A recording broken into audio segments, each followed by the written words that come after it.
everyone, I am Mod. What's up, guys? I'm proud here bringing you a second look microtransactions. Some of you don't know what that means. That is basically the little things such as Squeal of Fortune or Solomon's General Store that they do to make I guess side money, pretty much a bit extra money than they do on the memberships. I can't say if this is just my personal opinion. Before we get to all the facts, I can't say that I don't like the Squeal of Fortune and Solomon's General Store. My personal opinion is I don't like how much they promote it on top of all the updates, or how big of a deal they make it out to be. I mean, I think they put more time into updating the Solomon store than they do to certain things that should be, I guess, have a second look at, if you know what I mean. So here I am, just gonna spin these real fast, so nothing really worth my while. I took the time and liberty to draw up a couple pictures to, I guess, help explain the whole matter. So, as we know, jagex likes money. I mean, who doesn't? I like money, you like money. It's understandable.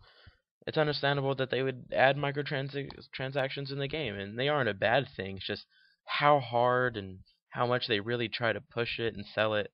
That's what I'm looking at. That's what I would like to point out.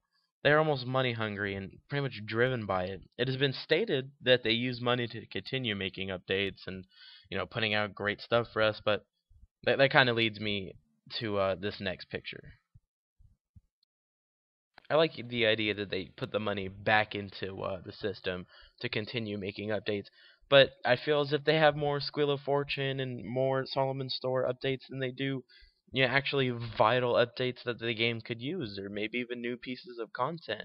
And as you saw there, it's the distribution that they put in. I feel like they have more people trying to come up with new ways for them to make money than they have for actually improving their game, making it better. Because if you think about it, maybe if they did make their game better, more people would come play it, and they would have more memberships.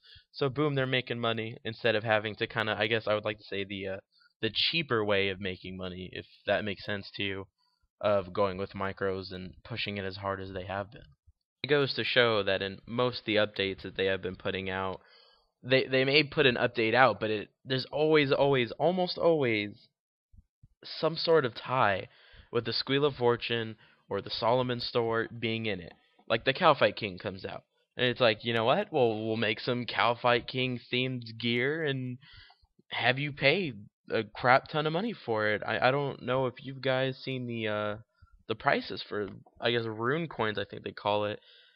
It's pretty insane. You're better off putting that money to go take your family out to a nice meal. If you guys don't believe me, I have some proof here just to show how much time and some of the money that they have and effort goes into just making these updates. I mean, I feel like they post more Squeal of Fortune and Solomon Store, and as you see here, Slayer Tower update, boom. Well, here's some Squeal of Fortune plugins. It's just, I don't know. I feel like it shouldn't be as advertised just as much as actual content. I think maybe even have your own tab for that stuff, because honestly, I don't think anybody was like, oh, hey, I'm gonna go check the homepage for some important news. Like, oh my God, brand new armor skins.